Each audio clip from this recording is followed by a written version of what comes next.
Jauhkanlah cawan penderitaan ini daripadaku. Tetapi janganlah turuti kehendakku, melainkan kehendak Bapa sahaja. Ingatlah saudara-saudaraku akan perkataan Yesus itu. Jika kemungkinan doa kita tidak terkabul, janganlah putus asa saudara-saudaraku. Ingatlah akan kata-kata Yesus itu. Jika itulah kehendak Bapa, kita harus menyerahkan seluruh keberadaan kita kepada Yesus. Ya saudara-saudaraku yang terkasih. Dan jika kita percaya saudara-saudaraku kepada Yesus dan mengalami dan telah menerima kuasa Roh Kudus itu, Roh Kudus Yesus dalam diri kita, bagi saya saudara-saudaraku tiada lagi yang kekurangan dalam hidup ini. Semuanya tertuju kepada kuasa Roh Kudus Yesus. Ya saudara-saudaraku. Dan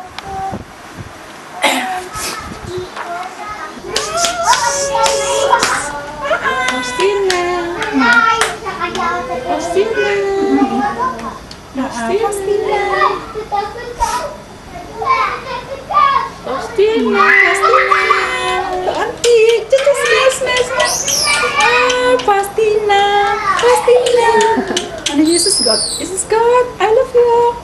Nah itu Jesus God, Jesus God, I love you Jesus. Jesus God, I love you. I love you, Jesus ada power. I love you Jesus. Itu saya nggak anti. Tuh anti. Coba saya. Anti sayang. Anti.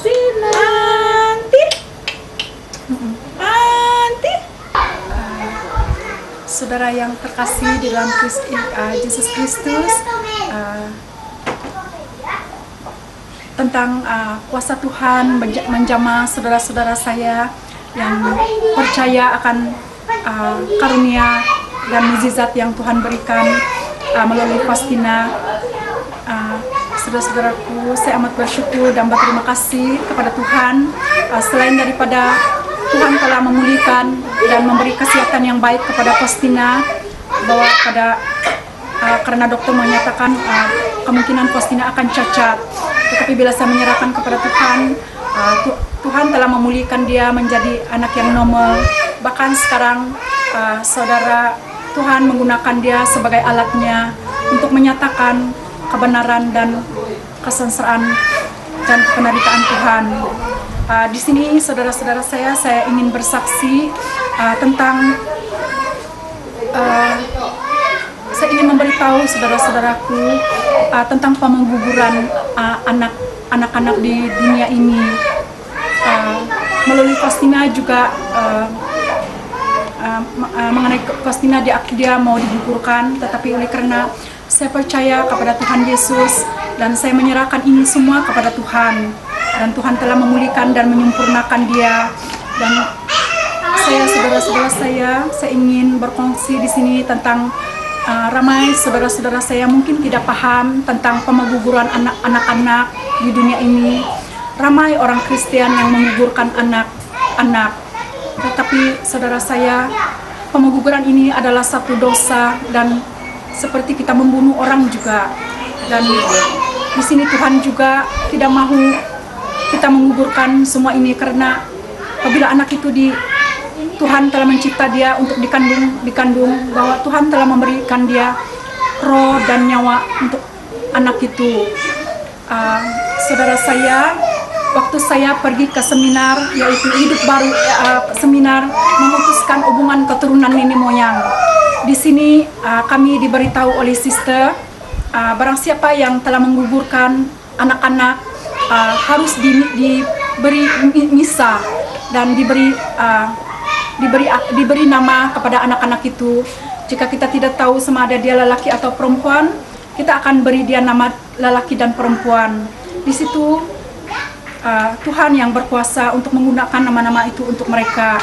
Dan saudara yang terkasih, apabila anak itu digugurkan, mereka masih mereka masih ada di dunia ini berkeliaran, dan mereka amat kasihan saudara-saudaraku. Dan pemengguguran itu adalah satu pembunuhan juga. Dan saya percaya saudara yang terkasih dalam Kristus, sadarlah saudara-saudaraku, barang siapa yang pernah menggugurkan anak, bertobatlah dan ingatlah peristiwa apa yang telah kamu lakukan. Akuilah semua itu saudara-saudaraku. Saya tahu Tuhan memperhatikan apa yang kita lakukan. Bertobatlah saudara-saudara yang siapa yang pernah menggugurkan anak, dan akuilah itu kepada Father, karena itu adalah satu dosa yang paling besar. Saudara yang terkasih, mungkin banyak orang Katolik yang tidak memahami semua ini. Dan di sini saudara-saudara saya juga ingin bersaksi tentang seorang saudara saya, yaitu beragama Buddha. Saya selalu bersama dengan dia. Saya sudah lama bersama dengan kawan saya, bersama-sama dengan satu kerja. Saya selalu datang kepadanya, memberitahu kepadanya tentang penyelamatan Tuhan Yesus Kristus. Dan biarpun dia seorang yang Buddha, dia selalu mendengarkan apa yang saya sampaikan kepada dia. Dan mukjizat yang terjadi di dalam keluarga saudara saya ini, penyembuhan yaitu anaknya. Dia memohon agar saya mendoakan yaitu anaknya Jordan, bahwa dokter mau operation kepada anaknya itu, dan dia datang dan dia menelpon kepada saya supaya saya mendoakan anaknya itu. Dan di sini saya menangis dan saya bersyukur dan berterima kasih kepada Tuhan bahwa Tuhan menjamah hati saudaraku itu, karena dia mau meminta agar kami mendoakan dia, karena dia percaya kepada Yesus. Apabila Tuhan menjamah saya dan saya sudah boleh mengampuni, saya juga menceritakan kepada saudaraku itu, dan dia selalu mendengarkan kesaksian saya tentang Tuhan Yesus. Dan semua cerita tentang mengenai Faustina dia sudah mengetahui semuanya itu. Dan dia datang ke rumah saya di sini. Saudara saya ini dia mempunyai badan yang besar. Dan beberapa tahun saya bersama dengan dia selalu mau mengurangkan berat badannya karena badannya besar, dan tapi dia tidak dapat mengurangkan yaitu berat badannya karena dia mempunyai sakit gastrik. Apabila dia mengurangkan makanannya, dia merasakan dia bergegar, dia tidak boleh melakukan itu. Jadi waktu dia datang ke rumah saya di sini, dia beritahu kepada saya sesudah kami bekerja di office sana, dia semakin lama dia punya badan berkurangan. Dia kurus lah begitu kan.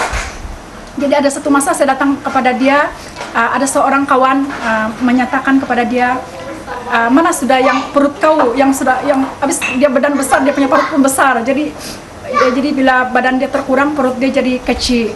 Di situ dia memberitahu saya, dia cakap dengan saya, waktu saya datang di rumah kau, saya dukung Faustina. Sebab kawan saya ini dia percaya bahwa Faustina Tuhan telah menggunakan dia sebagai alat, bahwa Faustina Tuhan guna dia. Jadi waktu dia datang di rumah saya, dia menyatakan kepada saya, dia mendukung Faustina dan memeluk Faustina, dan dia menyatakan di dalam hati dia, Tuhan lakukan sesuatu kepada saya karena saya mau kurus. Dia cakap, sungguh ajaib Tuhan kita Yesus Kristus. Sekecil manapun, sebesar manapun kehendak kita, jika kita beriman dan percaya, Dia akan mengabulkan doa-doa kita.